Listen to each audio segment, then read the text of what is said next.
Assalamualaikum warahmatullahi wabarakatuh.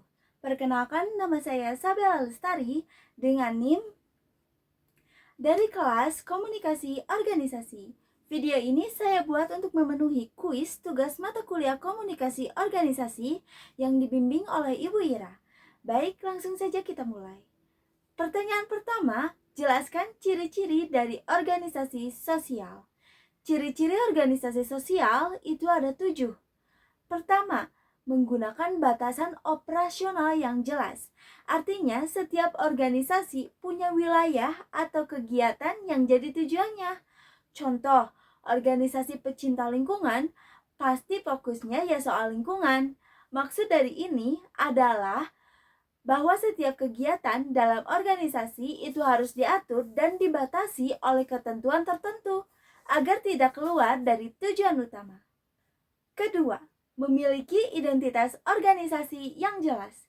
Identitas organisasi bisa meliputi nama, logo, visi, misi, atau sebuah simbol yang menjadi identitas organisasi.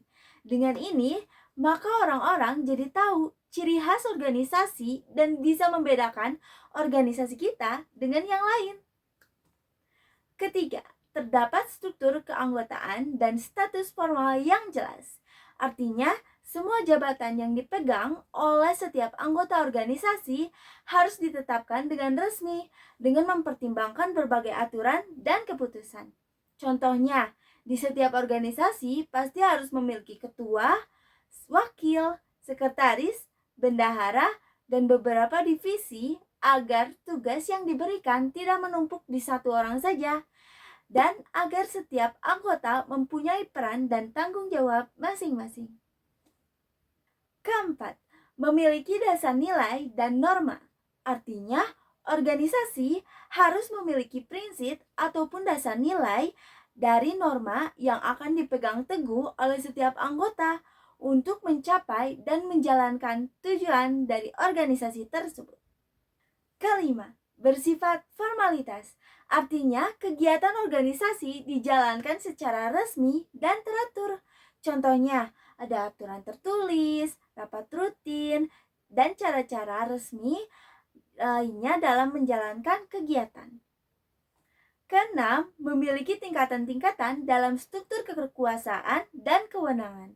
Artinya, setiap organisasi memiliki ketua, wakil, sekretaris, bendahara, dan yang lainnya agar kita bisa mengetahui siapa nih yang mempunyai peran tertinggi dan tanggung jawab tertinggi agar semuanya lebih terstruktur. Dan terakhir, memiliki tujuan dan kepentingan yang jelas dan terarah. Dengan ini, organisasi akan menentukan bahwa apa yang ingin dicapai dalam organisasi ini dan memastikan bahwa tujuan yang mereka capai itu harus membawa dampak positif, baik itu untuk masyarakat, lingkungan, ataupun yang lainnya. Selain itu, juga para anggota harus sejalan agar bisa mencapai tujuan dan menciptakan tujuan itu menjadi kenyataan secara bersama. Pertanyaan kedua, jelaskan dan berikan contoh dari fungsi organisasi sosial. Pertama, fungsi organisasi sosial itu sebagai pedoman dalam berkelompok. Artinya, nilai dasar, tujuan, visi, dan misi di dalam organisasi tersebut menjadi sebuah acuan dalam kelompok tersebut tentang bagaimana cara bersikap, melayani, bersosialisasi, dan bertindak, baik dalam kelompok ataupun dalam kehidupan sosial. Karena ini bisa menjadi sebuah prinsip yang kuat bagi organisasi tersebut.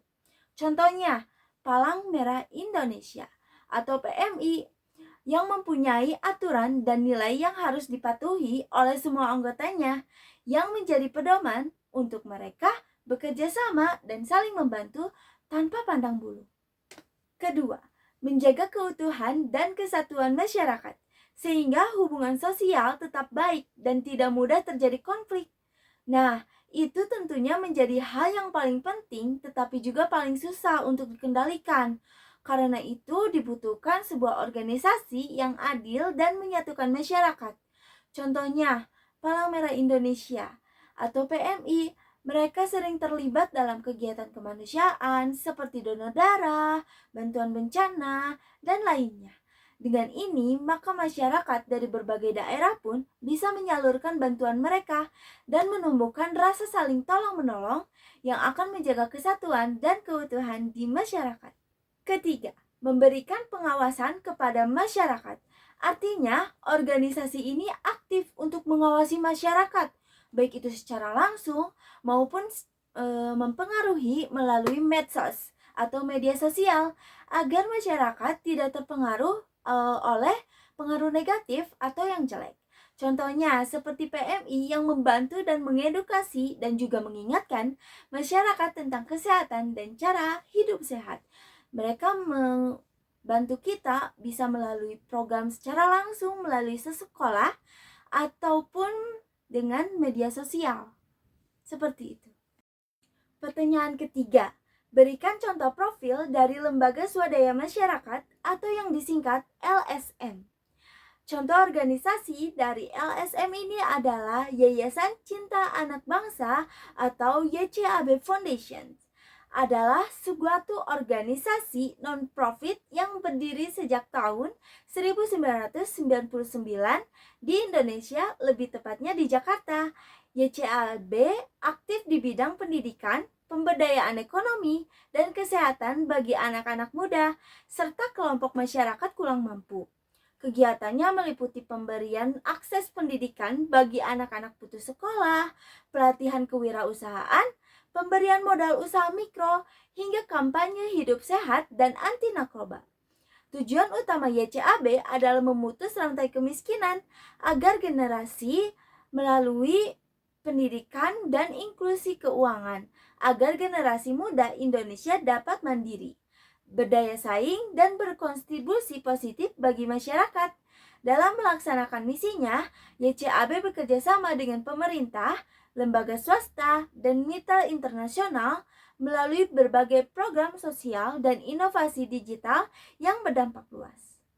Pertanyaan keempat, berikan contoh profil dari organisasi masyarakat. Contohnya mungkin bisa Palang Merah Indonesia atau yang disingkat PMI. Itu adalah organisasi masyarakat yang bergerak di bidang kemanusiaan dan kesehatan.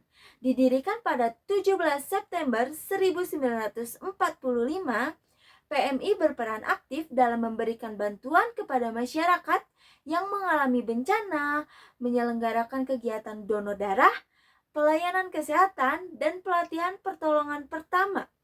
Organisasi ini bersifat independen, sukarela, dan non-politik, serta bekerja berdasarkan 7 prinsip dasar gerakan Palang Merah dan Bulan Sabit Merah Internasional, seperti kemanusiaan, kesamaan, dan kesukarelaan. PMI memiliki tujuan untuk meningkatkan kesejahteraan dan keselamatan masyarakat tanpa membedakan suku, agama, ras, maupun golongan. Hingga kini, PMI aktif di seluruh Indonesia melalui jaringan di tingkat provinsi, kabupaten, hingga sekolah, dan berbagai macam lainnya. Pertanyaan kelima, berikan contoh profil dari organisasi keagamaan. Contohnya mungkin dari organisasi keagamaan bisa dari Nahdlatul Ulama atau NU. Adalah organisasi masyarakat keagamaan terbesar di Indonesia yang berdiri pada tahun 1926 di Surabaya. NU aktif di bidang pendidikan, sosial, keagamaan, dan kemanusiaan dengan tujuan menjaga nilai-nilai Islam yang damai dan toleran. Kegiatannya mencakup pendirian lembaga seperti pesantren dan universitas, pemberdayaan ekonomi umat, pelayanan sosial, serta kegiatan dakwah untuk memperkuat keimanan dan persatuan bangsa. Tujuan utama NU adalah mewujudkan masyarakat yang adil, makmur, dan berakhlak mulia sesuai dengan ajaran Islam. Dalam pelaksanaannya, NU bekerja sama dengan pemerintah dan berbagai organisasi lain untuk membangun kehidupan berbangsa yang harmonis dan berkeadilan. Sekian video yang saya buat untuk kuis tugas mata kuliah komunikasi organisasi. Terima kasih banyak atas perhatian dan waktunya. Wassalamualaikum warahmatullahi wabarakatuh.